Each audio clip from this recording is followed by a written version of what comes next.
Ms. Black, will you please tell us your full name, age, and pronouns, please? Yes, hi. I'm Salvi Black. I am 22 years old and I use she, her, and they, them pronouns. Great. And could you please tell us where you are from and where you studied for school? I was born in Miami, Florida, raised in Atlanta, Georgia, and I got my BFA in 2D animation from SCAD Atlanta. So, is this your first studio produced animated series that you've ever worked on? I have to search my memory banks, is it? Searching, Is searching. Hold up.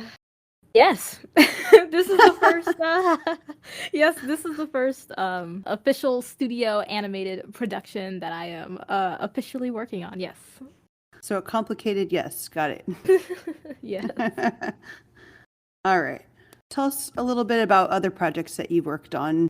Yeah, so since I graduated, I've mainly been working on a number of small projects. I once worked on this like animated PSA for a small studio named Moko Productions, led by a really nice guy named DeAndre Reed, and it was like an animated PSA about getting screened for colon cancer, which was quite fun. And I've Oh, worked wow. on other small little projects for a number of clients. One client, she like has a number of self-published children's books of varying visual styles, and they're all really cute. And she wanted children's books to be translated into animations. I've had the opportunity to work on little small projects like that. I had this one client who was basically putting together a pitch for a show that she wants to pitch to different networks. It's basically like what's the name of that show? You might remember. There used to be this like show on, I think it was Disney Channel. It was a live action show. This teenage girl basically had like a cartoon version of herself that would Oh, Lizzie narrate. McGuire. Yes, Lizzie okay. McGuire. Yes, yes. We all watched that. That's pretty Yes. funny. And this client, she was like, "Yeah, I want to pitch a comedy. There will be like little pauses from the live action view, and there will be like a cartoon version of myself speaking." And I remember talking to her on the phone, and I was like, "Oh, so kind of like Lizzie McGuire." And she's like, "What is that?" I had no idea. That And so is I shut up. totally I new shut up idea. really fast. I had the chance to work on like a number of small projects like those, which is a lot of fun. Something I did really cool at school was this project. My class and I partnered with Sesame Workshop. It started off as just being Sesame Street, but then Sesame Street wanted to sort of add more to their properties. And they Hmm. expanded and became Sesame Workshop. And Sesame Street became just a part of Sesame Workshop.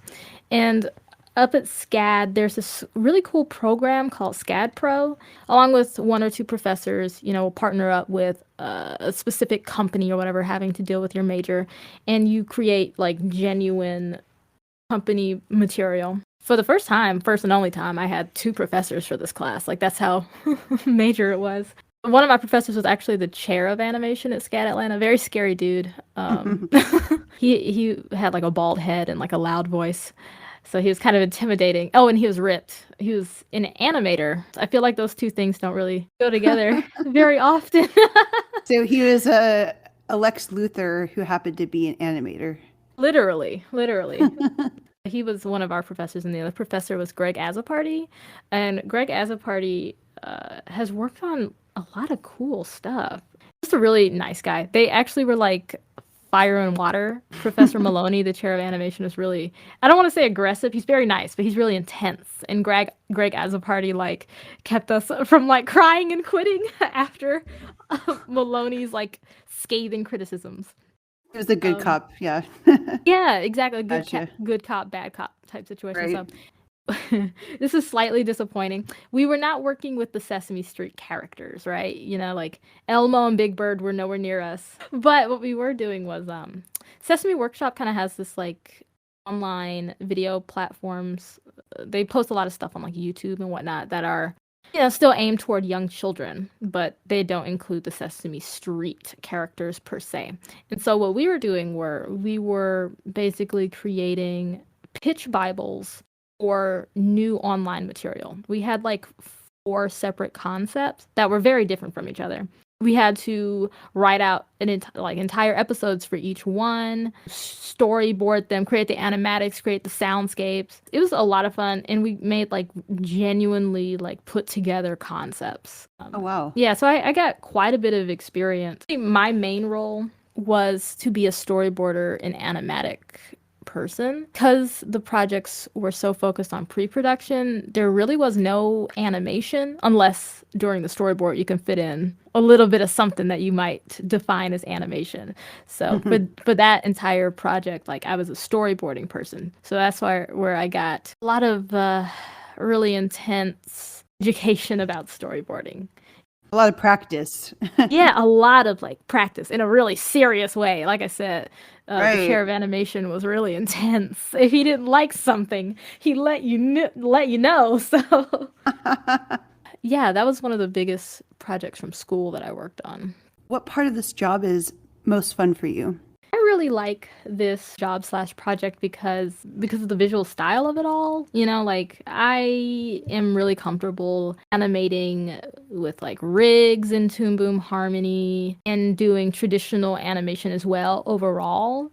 But a lot of what I was used to animating has been really graphic, really simple character designs oriented toward children, just cool. You know, I really like that kind of thing. I like all kinds of visual styles of animation, but I've been really craving working on something that's a bit grittier, more proportional, more realistic, I guess. Maybe, you know, something with like maybe a little bit of guns and blood and swearing. So this was really exciting for me to get onto because finally I get to work on something that looks like it. So, yeah. Right. Definitely gritty. Yeah, you got that part right. Yeah, when I first started working on it, Matt was like, are you comfortable with drawing blood? I'm like, It's right off that'd the be, bat. yes, like Are you cool with this? immediately. Oh, I gotta get some blood in my diet. Let's go. Get me out of this G-rated world. Yeah. I do believe the question was, how comfortable are you with violence? And you were like, very. Very. Get me in Very, there. very so excited. I can't wait to do some violence. I can't wait. So you'd never really done a more mature adult themed project before this? Literally the closest things adult oriented were working on animation tests for Bento Box. Oh, Bento Box. I've done a number of tests for those guys. Oh, and like Floyd County Productions. Are you familiar with either of these studios? No, not me, but maybe one of either Jane or Matt. We talked about Bento Box. So basically, Atlanta actually has a pretty robust animation scene. We have a number of like medium-sized studios here that you'd be surprised what comes out of them.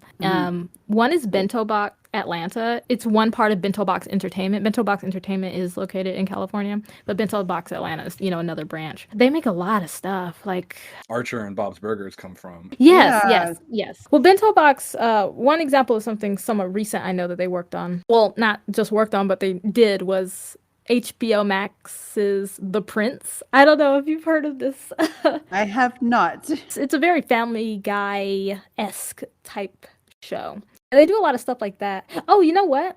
Have you guys seen Paradise PD? Yes, Oh, yeah. that's a Bento Box Atlanta production. And Floyd County Productions, another Atlanta studio, and they made Archer. The closest things to like adult-oriented animation that I've ever done have just been tests for these studios, and they only use rigs basically. I mean, for good animation, even if you are using a 2D rig, you're gonna want to implement traditional animation anyway. That'll just make it look better.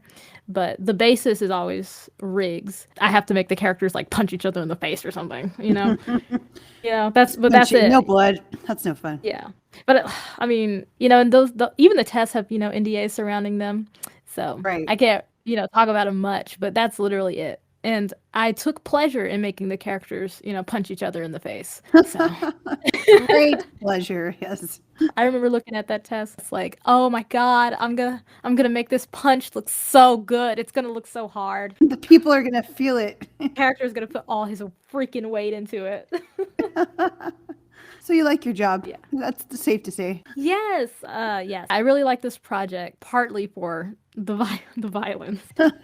Hey, One thing you like about it, that's great. And if it's violence, whatever, I will just as happily animate like a circle with arms and legs teaching children shapes. Well, it's funny, because we were talking about when you were doing the redesign for Roadblock, and I was kind of being touchy-feely about it. I was like, if you wanted an okay reference, and you're not squeamish, look up Vietnam napalm victims, and you're like, oh yeah, I'm all about gore. Oh yeah, no, that's great, yeah. Oh And I was like, I oh, know what you're all talking right about. then, cool, dope, yes. no problem there. Yeah. Yeah, I'm not squeamish. Wow. That- The dark side of Ms. Black. Can you tell us about some challenges that you faced while working on this particular project? Well, quick question before I answer. So, how many of our team has like a film background rather than like an animation or digital art background? You That and would be the base. Abigail I are was the gonna only say ones who base know crew. how to do. Like you're our animation experts. Lauren's money bags. We all got our start in film. Like Jane does have a film degree, and Mhm. I don't, but I also did theater and You short did. You have films a on the way. music degree, so Yeah, don't well, sell yourself short. music and theater. Yep. Okay, It's both. so let's be real here. I am the only one on the team without a degree Okay. of any kind. Of You like, went to the same school. I don't even have a high school degree. Like, let's leave it there. Really? Yeah. Okay. GED, School of Oh. Hard Knocks. Oh, no, that's cool. We're gonna take this back a step. She Okay. has been featured in featured films. My fat ass head can be seen in one shot. I There's think I'm a difference jumping there. up to be seen in Fat Kid Runs the World. So it's just like, oh, if you blink, you might miss me because I literally like, jumped a little bit so I could be seen. Have you seen 21 and Over yet? Apparently, I'm in that. Really? Apparently Yep. you're in that. Apparently? Hey, it was the producers of The Hangover, so It was a hangover for high school kids. That Kid Runs the World was at least based on a YA novel, and then independent movie. So yeah, back to you. Can you tell us about some challenges that you faced while working on this project?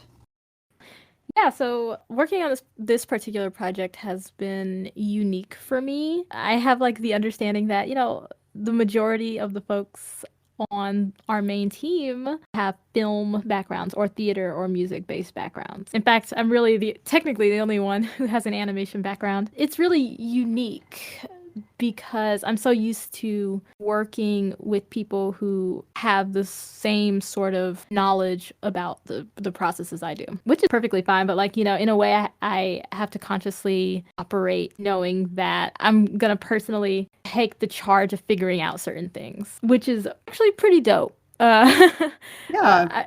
I'm really used to being either just someone who works on storyboarding or B, just someone who animates. But now that, in this production, I'm the lead animator, I have to be prepared to sort of dip my toes into a lot of different things, sort of problem solve a lot of different things, and our production is a hybrid production between 2D and 3D, which is interesting. I've only ever worked on one hybrid production back in college, and I worked on it for a very short period of time. So Okay. it's new for me. I think even for like large studios, like for Sony, even with Spider-Verse, Right. the whole hybrid thing is still a relatively new thing. It's still relatively new. So, us being such a small team and, figuring it out is kind of an adventure.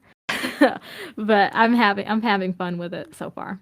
How do you continue to learn in order to stay on top of things within your role? Like I said, for this production, our production is really unique because it is a hybrid production. So I kind of have to know how to find educational material about like the software that we're using and everything like that. I have to know how to find that sort of thing online and know where to look. Even with Toon Boom Harmony, I love Toon Boom Harmony. Like I follow their newsletters even to, stay up to date. I feel like animation is one of those things where, it's perfectly possible to teach yourself, without, doing school or having a professor or anything like that. I was fortunate enough to do the whole school thing. So I have a really good diving board to jump off of. Yeah, I really just use the internet now to help me figure out things. A lot of times I have to spend a lot of time, just sort of like staring at the problems and trying to find a creative way to create a step-by-step process of solving the problem. Staring helps, right? Yes, I do a lot of Blank staring. Obviously it depends on like the situation, but if I see not necessarily a dilemma, but something that could be sort of worked on in front of me, I literally just sit back in my chair, stare at it, and just let the gears turn until I can come up with something. Squint and will it to change or do something, right? Yeah, animators, fun fact, do a surprising amount of staring. They perfected a stare. We have Stare to stare. down. We have to stare. Well, I guess speaking of staring, can you tell us about your workflow? It's like 90% staring. I'm kidding. I guess like if we're talking about my workflow for animating specifically, I start, by referencing the storyboard or animatic. I'm making sure that thing's chopped up properly into my software file, my Toon Boom Harmony file. And then really like what I do is I work on my animation in passes. So the first pass could be extremely rough. It could even be stick figures. Well, I probably wouldn't do stick figures, me personally. They're more Not like anymore, right? Usually my first pass looks a bit like, how you might draw bubble letters? You might write out a word with bubble letters. Mm-hmm. So a lot of times my first pass looks like if people were bubble letters. They're very simple. No interior detail, not even a complicated exterior line, just very simple bubble people, usually with like a single crosshair for the face. That's literally what my first pass usually looks like.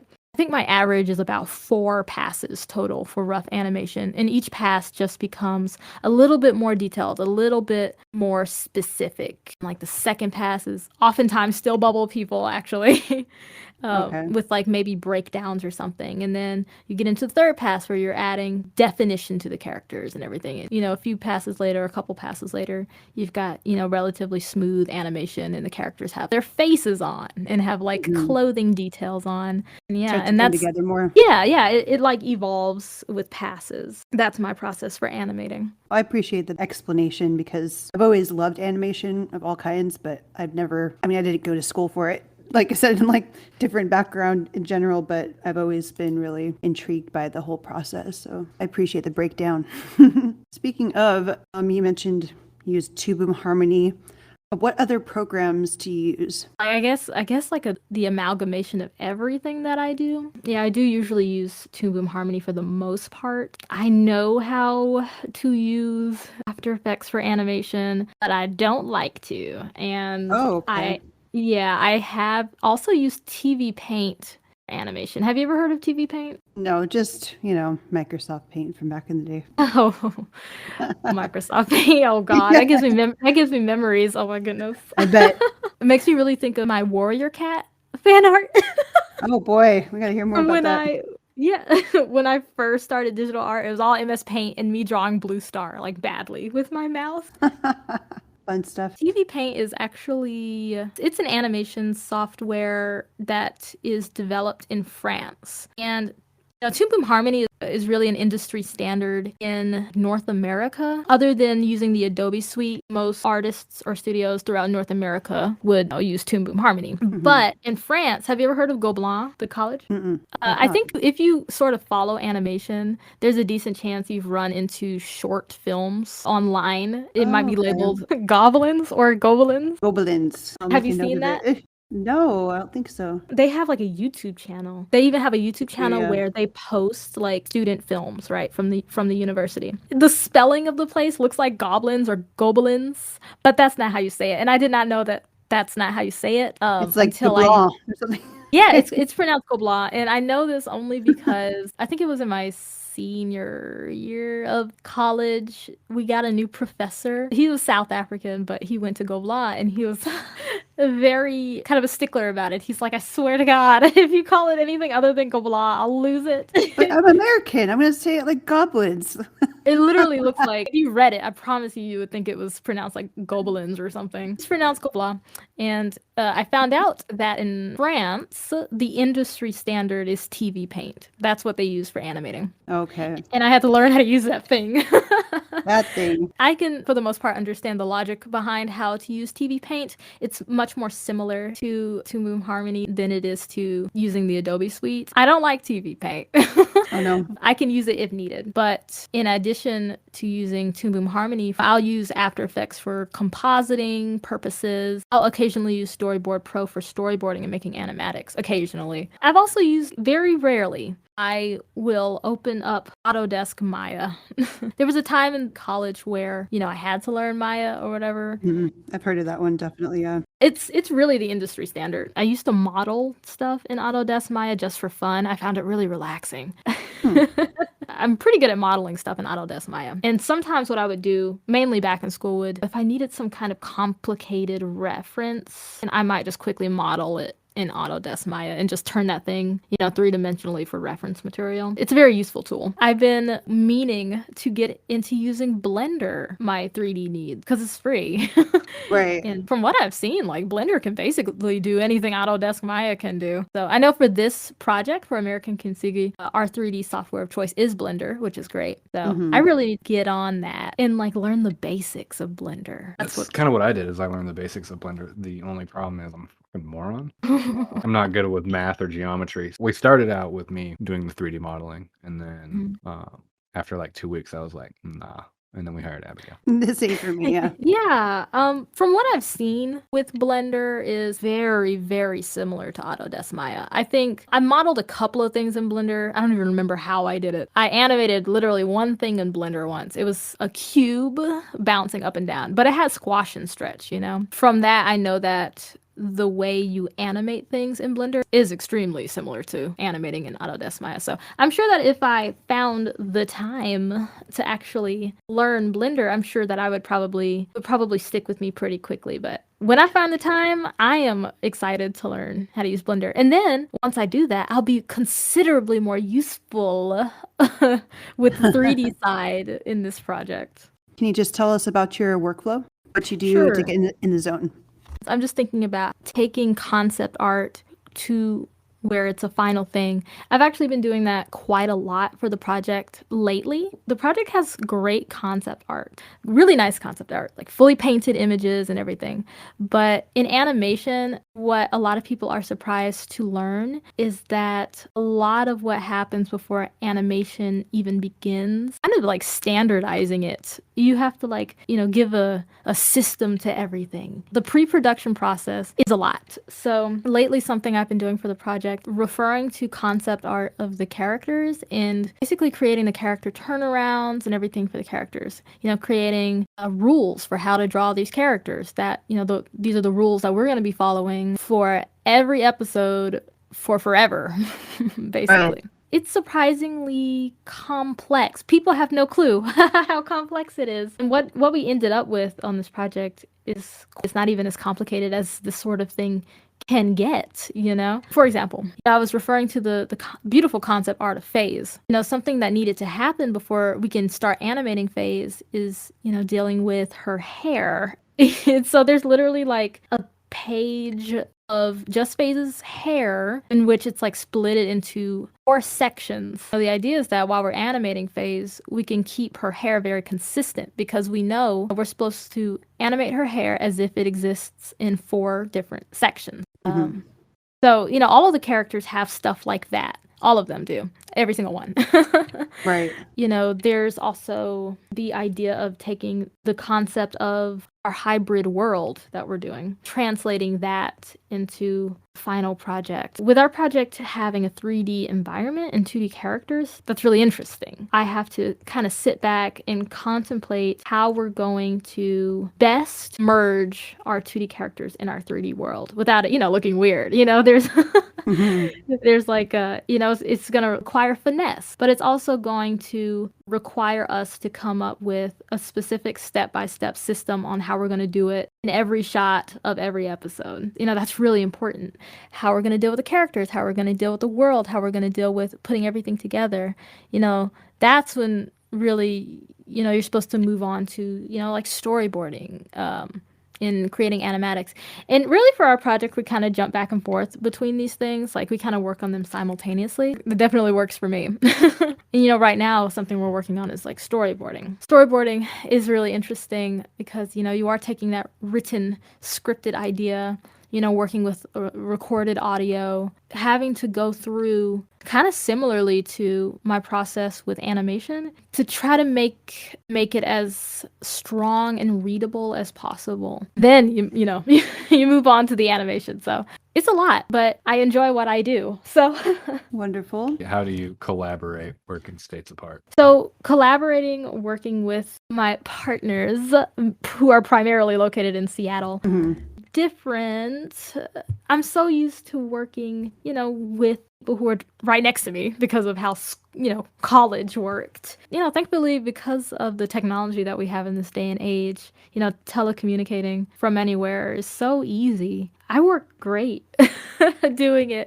I don't mind it at all. I mean, yeah, I kind of miss having, that face-to-face sort of contact with people. That was pre-pandemic, but, luckily it's something that like communicating with folks through Discord or through phone calls is something that does work. So Right. I think as long as everyone has, really good communication skills, the whole thing works pretty darn well.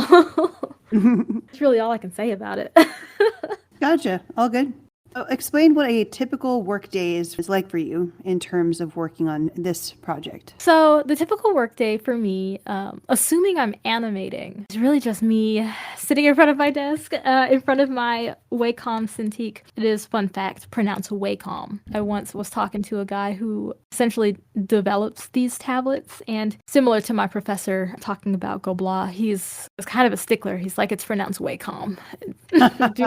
do not pronounce right. it any other way. Do not, literally do not call it anything else in front of me. So yeah, I use a Wacom Cintiq, the same one that we use on campus. And I've had this thing for years. I love it. I'm attached to it. It's like a part of my body. And my typical workday is just me sort of going pass by pass through my animation process, occasionally communicating with the other folks on the team, usually Matt, on if something sort of looks right or if it's the right feeling, like is this squash and stretch the right feel for this scene in this character, that kind of thing. Yeah, it's just hours of me just sitting there. And I kind of mentioned this earlier. People are often surprised at how much animators stare. Yes, I knew that was coming. Yeah. Maybe like 15% or so of me animating is literally me like getting out of my chair and like standing a few feet away from the screen and just staring at my animation on loop to try to figure out if there's anything not working or if anything needs to be smoother or if there's a squash and stretch or something in there that doesn't work, So I spend a lot of time staring at my own animation, which is very necessary for good animation. Close up and at a different perspective. You said you stand further back just to get a different angle. Yeah, this is, I've seen people who are a bit weirded out by this. It's actually surprisingly useful and important for an animator to look at their work, not only on loop, but from a distance. It helps to like zoom out far from the work. A good principle of animation is that you want your audience to be able to read what's happening on screen very easily. You don't want them to be at all confused about what they're looking at. You never, ever, ever want that. It needs to be clear. It needs to be readable. If you're able to understand what's happening in your own animation when you're looking at it from a distance and you can't see it in detail, then your animation is working. It's working. So that's really important. Okay. Someone might see me just literally standing 3 yards away from my computer, staring at it and not doing anything, just staring at it for like 5 straight minutes. And I know that they're looking at me like, "What the hell is she doing?" But Staring through the wall, none of your business.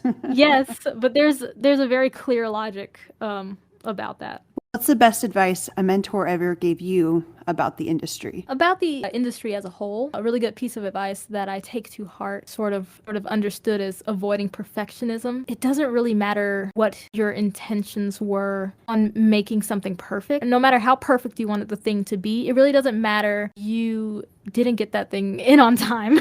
A lot of creatives fall into this hit in getting really caught up in the details of something. A lot of times they need to be focused on is getting it in on time. That kind of sounds terrible. It kind of sounds terrible because it almost sounds like I'm advocating like throwing something together. Yeah, I for hear the you. sake of like quality over quantity. Creatives really are their pickiest and worst critics. 9 times out of 10, the audience won't see what's wrong with your work that you see. So you really need to make sure that you're keeping sight of the bigger picture of what you're working on and learning to be efficient and economical. Learning how to make a high quality product without spending way too much time on it, and learning when and what corners you can cut to make sure you hit deadlines and make sure you're able to deliver. That's really important. You can make something gorgeous, but if you can't deliver, Doesn't matter. it doesn't matter. It's not going to work. You're fired basically at that point.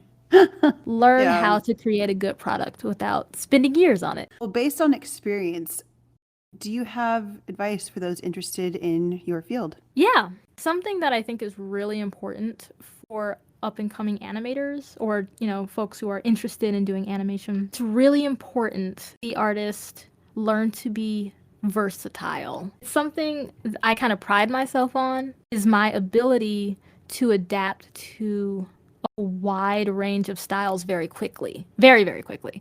Can you jump from like classic Scooby-Doo to Wow Wow Wubsy to Family Guy, like in the same day? That is an extremely marketable skill, let me tell you. Well, part of the reason most studios give animation tests, to answer the question, can this person do this style? It's like, you may be able to do the style after some time of like practice or whatever. Like a lot of artists, after enough practice, usually of like drawing fan art or something, you're able to do a style. That's normal. What's a great skill to have is being able to match a style basically immediately. I would suggest to up and coming animators that they get used to learning to emulate styles very, very quickly. At least 2 to 3 minimum, sounds like. Where you want to be is look at something and almost immediately be able to redraw that thing in that style.